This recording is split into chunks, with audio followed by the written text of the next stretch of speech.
Many parents, they complain that my children don't pray or they don't want to pray. The only time they pray is if I force them, if I scare them with a punishment. Well, there are a number of solutions to this. Number one, something like praying should start at a young age. That's why Nabi sallallahu alayhi wasallam, he told us that when your children reach 7 years of age, encourage them to pray. And so from a young age, you should encourage them to pray. They should see you praying. They should see you on the musalla, spending time remembering Allah in salah, reciting Quran. Along with that, don't make praying a chore. This is one of the biggest mistakes parents make. They make praying a chore. But in Islam, praying is not a chore. It is an honor. It is an opportunity to converse with Allah subhanahu wa ta'ala. And so convey this mindset to your children.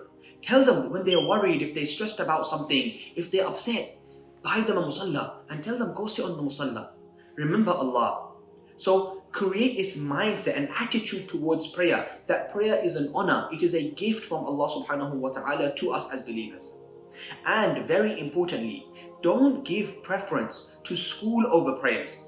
What do I mean by that? Many parents, when it comes to waking up their children early for Fajr, their child is 10, 11, 12, they'll happily wake their child up to go to maybe a school club before school at 7 o'clock, 7:30. But when Fajr is at 6:30, they'll say, no, it's too early. So remember, the way you behave is what your children are going to see and reflect.